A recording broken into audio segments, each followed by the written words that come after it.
Episodes of the Green Corn Rebellion Show are sponsored by Oklahoma Progress Now.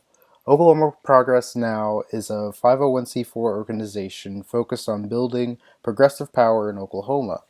Their primary efforts are on developing progressive content for a 21st century audience, coalition, and capacity building across progressive organizations and causes, and working to see elected leaders who are more responsive to their constituents and the needs of the many.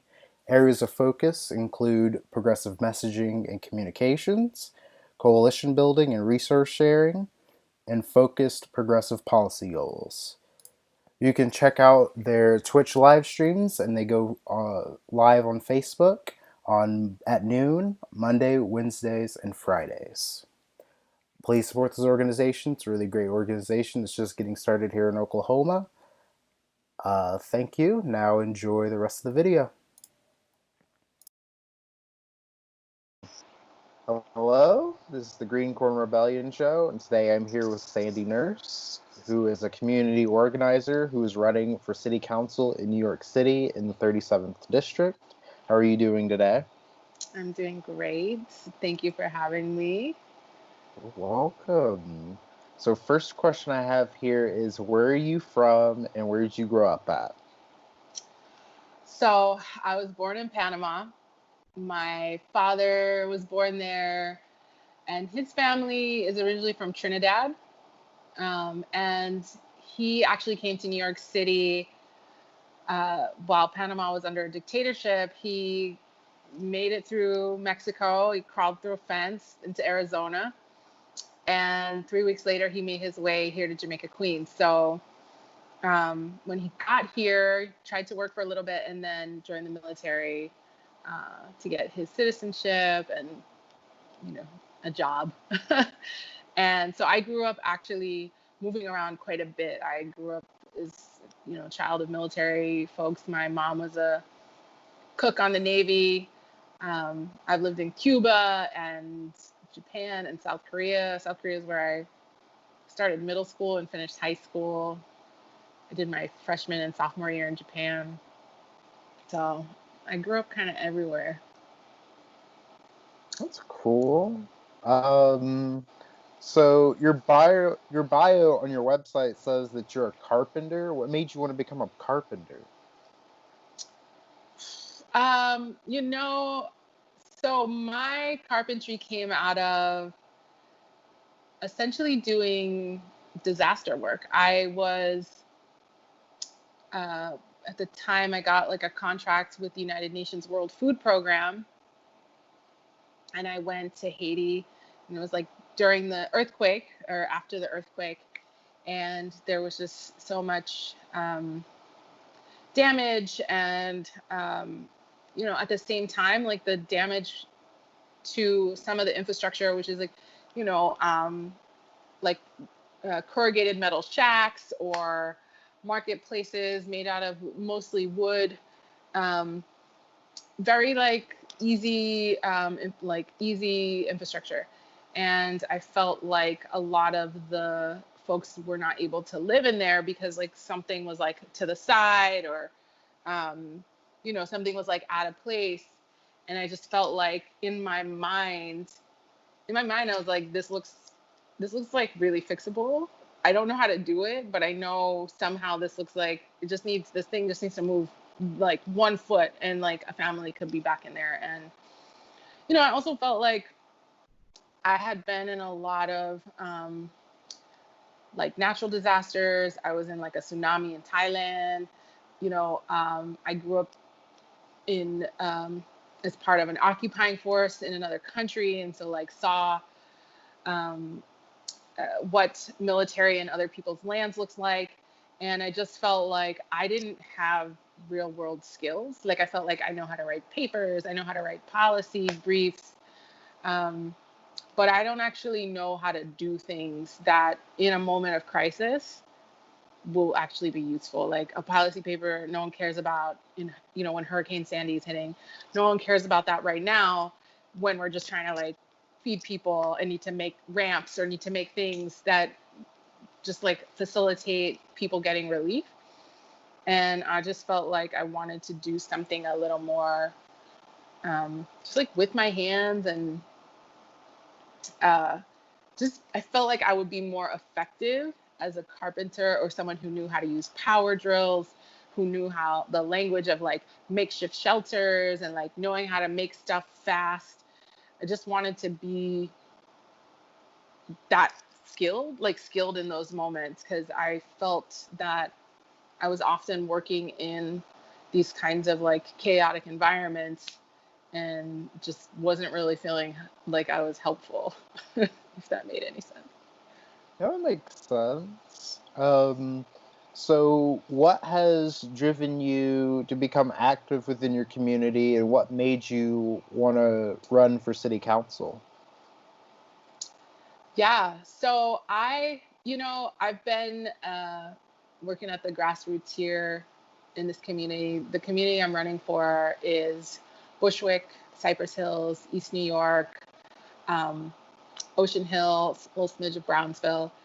And I've been working here in this community for about a decade, mostly at the very grassroots level. So a couple of things I've done is set up some projects.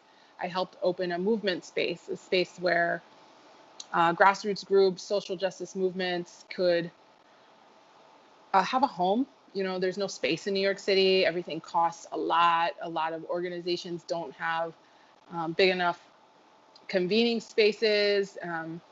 People just really don't have space here. And so our crew and our mission was really to like facilitate access to space for people who are doing the work, people who are trying to be a part of positive social transformation. So we opened up like a little radical movement space, and uh, just over the last 5 years have seen so many groups, both local, citywide, global, make use of that space to like build connections, do popular education, um, really break down kind of the barriers between movements and collaborate. And I've That's been like really really exciting for me to see. At the same time, I had started a composting service that was a youth green jobs program. So we were hiring young people from the community to go around and collect food waste and turn it into compost and give it to local farms who were growing and doing educational programs. And so, you know, that piece of my work is really about trying to build new institutions, closed loop systems, circular economy, at the same time trying to like carve out and hold space for community in a city that is losing people all the time because of real estate development and speculation. At the same time, I've been a direct action organizer and trainer for a really long time. So like while I was doing this like long and slow and beautiful like building institutions and spaces, I've also been like out on the streets, um, taking action, confronting power, helping groups who have campaigns or who really are trying to take their campaigns to the next level, um, safely and effectively carry out street actions. And so, with all of that, with all of those things, really like people in the community encouraged me to run. They thought I would be a good leader. We've been living in a district that largely has been run by a person who's been like a democratic machine. And even though they're no longer there, like their people that they put in place are still there. So it's been a very long fight to take these folks out. And they thought I would be really good for it. So, um, it wasn't I'm I'm not someone who like sat around as a teenager thinking about like taking office or like what is the like check boxes I need to check to be in office. I kind of did the opposite of that. And so for me it's like really listening to my community and just saying yes, I will step up. I will support you, and I'll do what we've been doing, which is just like finding ways to bring more people into the conversation and really like just outright fighting for what we need. All right. Um, so you say you support a Green New Deal for District 37. Could you explain what that might look like for the district if it was implemented? Yeah, so I'm really excited about this. It's a just transition, Green New Deal, new economy, regenerative economy.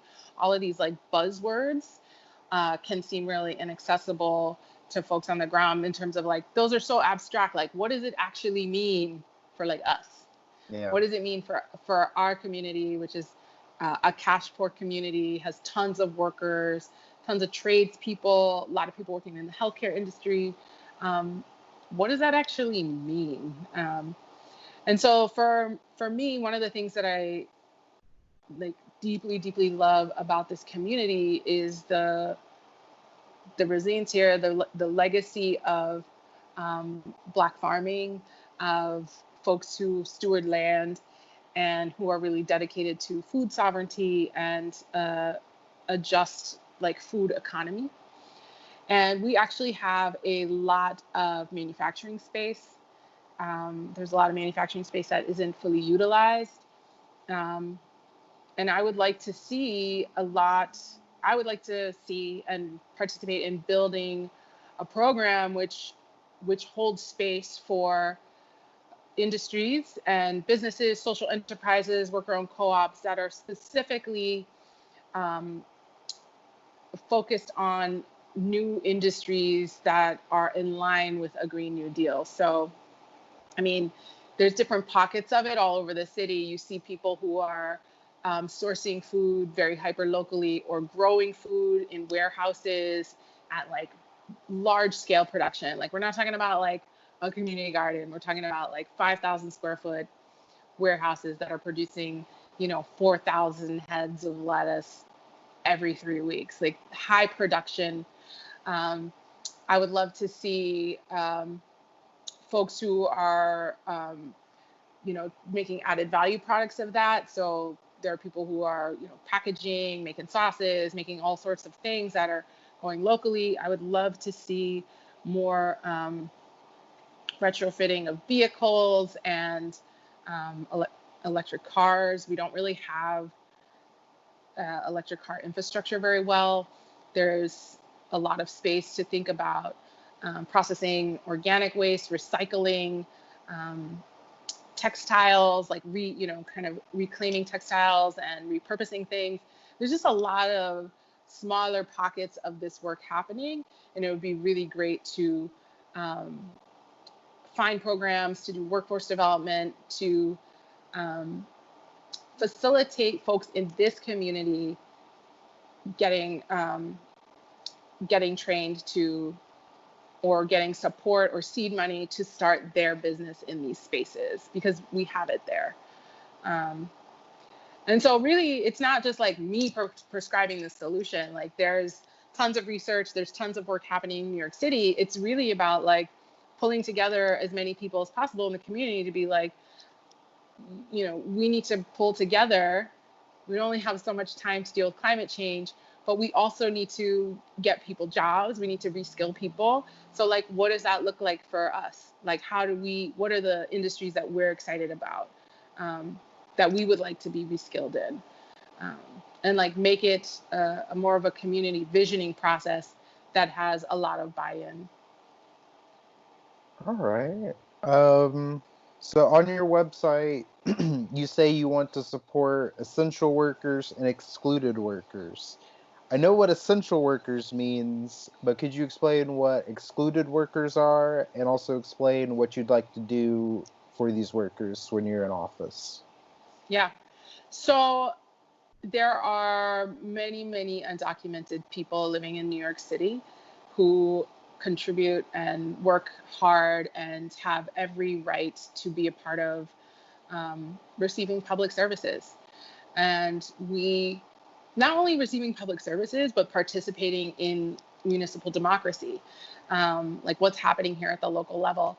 I think it's quite frankly, disgusting and unacceptable that the governor of the state and the mayor of the city has not tried to specifically put aside funding or find funding mechanisms to support the undocumented families that live here. They are working all the time. Many of them are at the whim of some employer that's not held accountable. They're gig workers or they're domestic workers who get laid off at the whim. They have no rights. They have no rights. And so not only that, they can't pay rent, they can't get on public assistance, they don't have food stamps, they don't have free healthcare. Like there's just like layers and layers in which we are completely leaving out entire population that is a lifeline of this city. And for me, you know, I'm not getting into office until 2022, right? So even if we win in June, we don't take office till January of 2022. So a part of it is throughout this campaign, just like lifting up the concerns and the demands of undocumented workers who are trying to just to basically, demand dignity and respect for their life and the life of their children and support in the middle of this insane public health crisis. And I want to I was really, I think we're all across the country, a lot of folks who are lefties or progressives were really excited what they did in California. I think that can be mimicked here where they create a fund and they found a funding mechanism to support it. And they built in a bureaucracy to distribute that money. I would like to see that happen here. I think there are, New York City has 112 billionaires, just like right here, hanging in New York State. A lot of them live right here. A lot of them escaped the city. Now they're in their second or third home or whatever.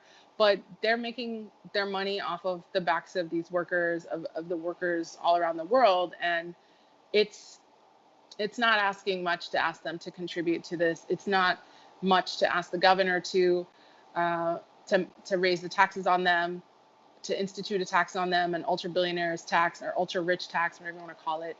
These people need to pay their fair share. I don't believe billionaires should even exist, but they do exist. So we need to get that money back. It's our money.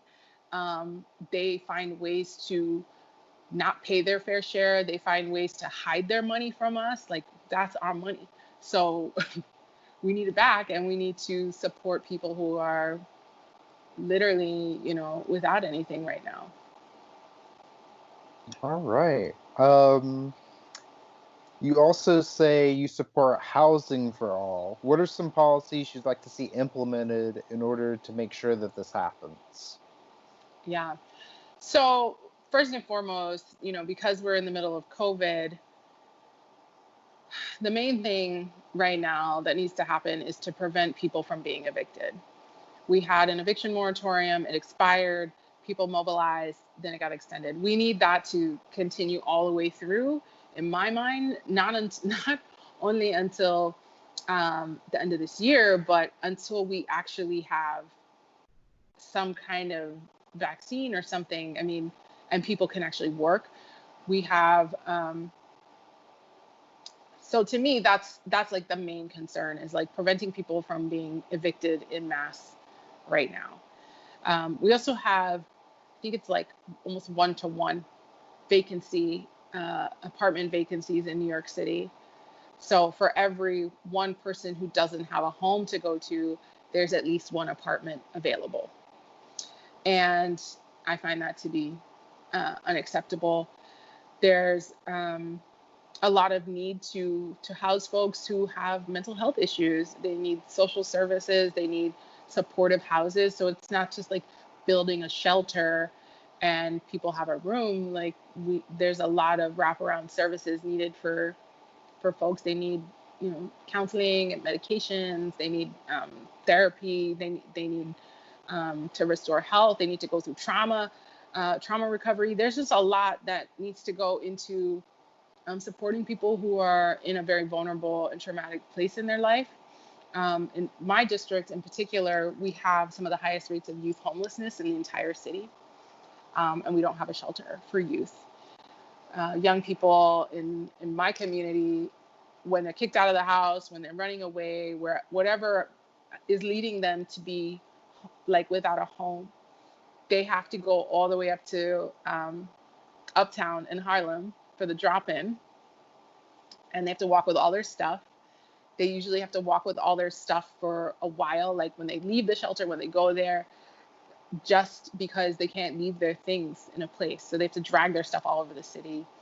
Um, we need a space closer to the actual crisis zone. The crisis zone is right here. We need a space that has dignified, um, shelter for youth. We also have some of the highest rates of people going into the shelter system for domestic violence. So we need family shelters that are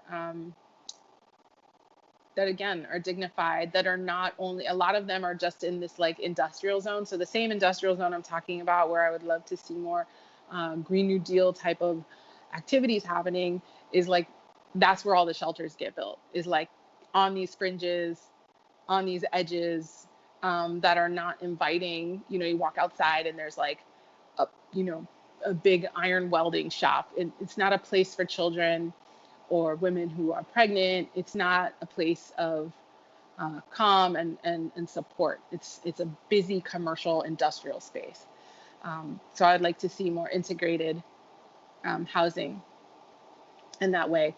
We also have, there's like been calls for the last couple of years for a good cause eviction to prevent landlords from just evicting tenants at will. And although that's a state level thing, like that's something I will definitely be supporting throughout this campaign, lifting up, advocating the homes guarantee from the national perspective. That's something I absolutely believe in and I want to keep lifting up in our campaign. Um, I mean, there's a laundry list with housing. New York City is in very intense with housing. We need to invest in more ways to take land out of the private market and to avoid being speculated against. So more land trusts that are held, or the ownership and stewardship of that land is held by the community. We need things like a public bank that can help support the financing of these land trusts or non-speculative modes of building housing.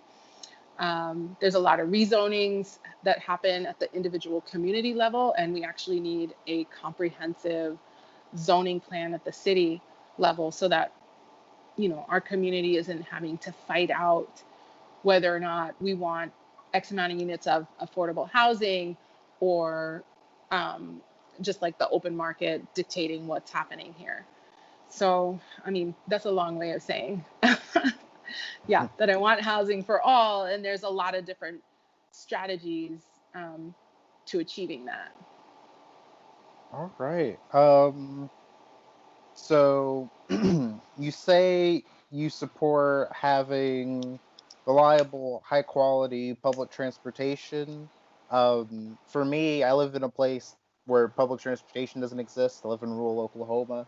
So when I hear that there is public transportation somewhere, I don't really have an idea of what that looks like or what the problems with that could or couldn't be. Mm-hmm. So, could you tell me what are some of the issues that are wrong with the public transportation system in New York City, and what are some of the things you'd like to do to fix it?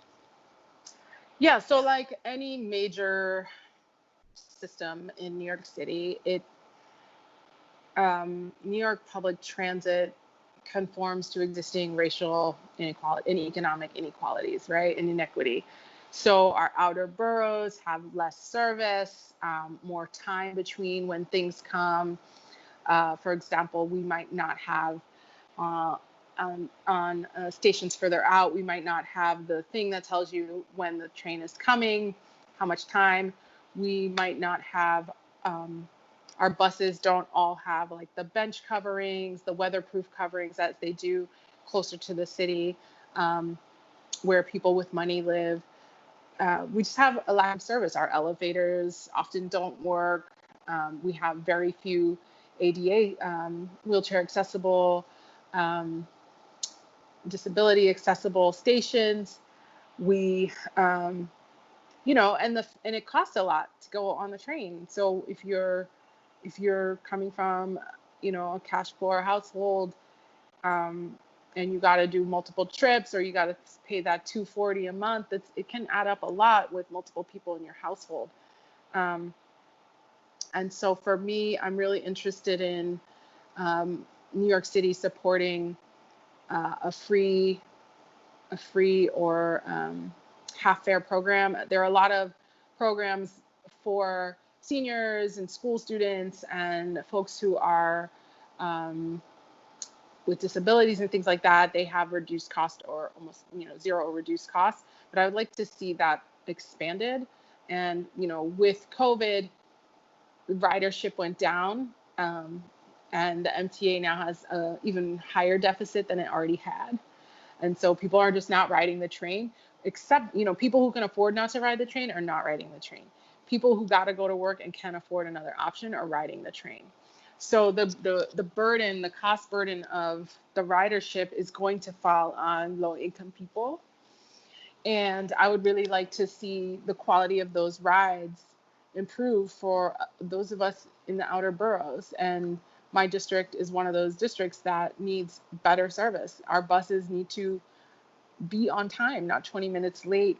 They need to, particularly at night, be on time so that like folks who are, um, folks can feel safe, waiting for the bus, knowing what time it's going to arrive, knowing that it'll be there, so they're not waiting in the dark.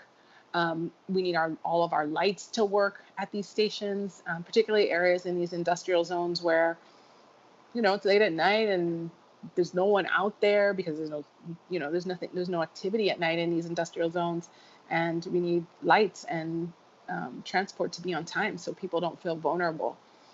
Um, yeah, Okay. That's interesting because I've never really had any kind of experience with public transportation outside of riding the school bus as a kid.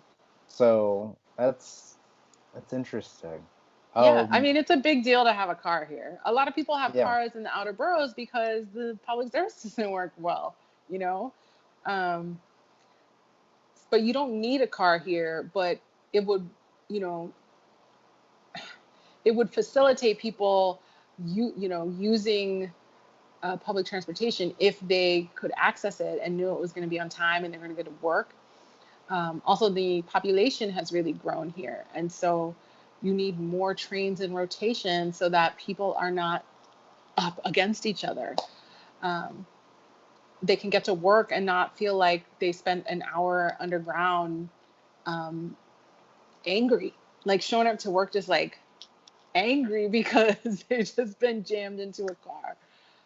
So yeah, I can imagine. I've never lived in a place where you don't have public transport, but um, I do know that like in a lot of like out of major cities, it's a big deal. Like you need a car, or like what is your life? You gotta like beg everybody yeah. to go somewhere. Yeah, like it's not great. If you have your car put in the shop for a couple days, you just can't go to work or school, and there's nothing really to fall back on. You got to ask people for rides. Um, let's see. You also talk about how you're in support of free higher education. Could you talk about the importance of why higher education should be free? Yeah, I really am a strong proponent of high quality free public education and at the higher education level. And higher education to me is like, yeah, your like master's degrees, your bachelor's degrees, but also like workforce certificates, vocational training, like learning how to do trades work to me should be like included in that public higher education conversation always. It always kind of gets segregated out as like something for people who are at risk or like not on a college track. And I think these kinds of trades are actually like super valuable, particularly as I think about like a just transition or like a Green New Deal type of future. Um, I know there's a lot of young people who live here, millions of people who are uh, going to high school here and are looking for the next step. And private education is very expensive. I, I went to private, I went to public schools, but went to a private college. I had a ton of student debt. I still have it. I don't know when I'll ever get out from under it. And if there had been a free, high quality public option, if that was something that was like what public universities were known for, I would have went for it. But we're essentially, when we increase the cost of public tuition, the cost of books, the cost of laptops, the cost of um, food, the fact that not everybody can work and go to school, that some people are like supporting their families. We really need to make higher education for collective skill building at the city level a priority. There's no reason, again, no reason why it can't happen. It's not like money isn't here. It's not like there isn't the resources to do it. We just don't prioritize it. Um, Particularly among students who, are undocumented, they've made it through high school, they need an option, right? They shouldn't be paying international tuition. They grew up here. They're part of this community. An option. Um, I mean, and we all benefit. We all benefit. New York City benefits. We need to make sure New York City remains um, a place of like homegrown skill and talent, because a lot of companies try to recruit from other places, and that's fine. But there's also a lot of people here who can do a lot of things if we had options and they felt they could like um, really invest their time into a degree from a public university, and it was of a quality. So um, yeah, I really hope there's a lot of really great work around that. There's like a free CUNY group. There's a strong movement of student graduate workers and professors who have been really pushing that fight, and they've been really, really negotiating strongly. So it's definitely got a lot of momentum under it. It just needs to get more people like me into the city council who actually think this is something that is a priority. And a lot of this is also at the state level too. So again, it's really just using the platform to advocate. All right, cool. And the last question I have here is, what kind of music do you listen to? Ooh, so I am a huge house head. I love um, like black house music. Um, I love hip hop. I love jazz. I grew up on like Saya Cruz and like um, Afro Latinas coming out of like Panama and Colombia. Just like that was like what we, Saturday morning, like my dad's turning that on, like everybody's cleaning the house to this music. So yeah, I also was in a rock band when I was in high school. Um, so I loved all like 90s alternative rock. I was like a big 90s alternative rock person. Um, Who are so some of yeah, your favorite bands in the oh 90s my folk gosh. rock scene? The 90s alt rock scene was like Foo Fighters and No Doubt and like uh, oh my God, I have a whole playlist like Toad the Wet Sprocket. We had Deftones. Oh, I Um, love Deftones. Yeah. yeah, I had like learned a couple of Perfect Circle songs. I was like, What about Korn? okay, so I love a couple Korn songs, and whenever I re-listen to them, I'm like, oh my God, these songs are actually really crazy. Like when you listen to like System of a Down or Korn now, and you're like, what are y'all talking about? Like, what is happening? What's happening over there? Um, Rage. I was a big Rage, but I also like loved alt rock, like girl bands like Letters to Cleo and Veruca Salt and like, you know. Were you ever into Limp Bizkit? I always liked oh god, what was that song? Break uh Break stuff. Break Yeah, Stuff. Yeah. yeah. I actually like if you listen to that song now, it's actually I think it holds up in terms of like a mood. Hmm. Like if you're like in that mood, that song is what's up. Yeah. Um yeah, but like Fred Durst was never like somebody I was like excited about. It's just one of those things. It's like Limp Bizkit is in the world and we're all reacting to it, you know? Yeah. So Yeah. Well, that's great. Thank you so much for coming on. Where can we find you on social media, and what is your campaign website? ooh, my website is sandyforcouncil.com. My handles are Sandy for Council on Twitter. Um, sorry, somebody called me. And on Instagram, I'm Sandy for Council 21. Um, yeah, that's where you can find me. That's great. By the way, what kind of music do you listen to? Mostly heavy metal, and a little bit of rap, but the rap I listen to is very minor compared to the amount of metal I listen to. Okay, Like I what's your mostly like listen. representative metal? So like my top 5 or 6 bands are like Linkin Park, Korn, Limp Bizkit, Lacuna Coil, Chevelle, bands like Mm. that. Breaking Yeah, Benjamin, Chevelle's been out for a while. long, Uh, yeah. was it Angel Dust? Seven Dust. Seven Seven Dust is Deaths, I like listen to them too. okay. Yeah, Yeah, I love Seven Dust. Yeah.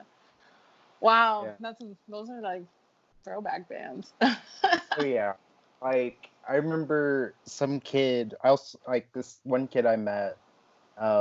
He was like 16 at the time. It was like a year ago, but he told me he didn't listen to any newer metal bands. And then when he told me he listened to like Korn and Slipknot and Breaking Benjamin, I was like, wait a minute, what do you mean? Those are old bands. Yeah, And those. it like took me back for a while. I was like, okay, I guess I'm old now since this kid said all my bands that I listened to are old. Well, I'm 36, so you know those bands are old.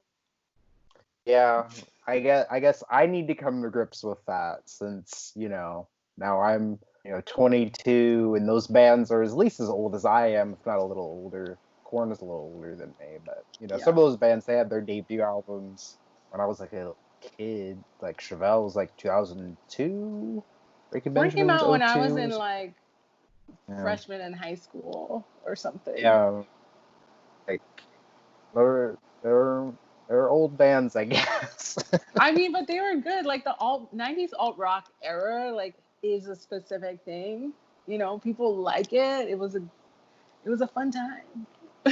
Yes, it was. I can't believe I missed it all, but yeah. No, it's good.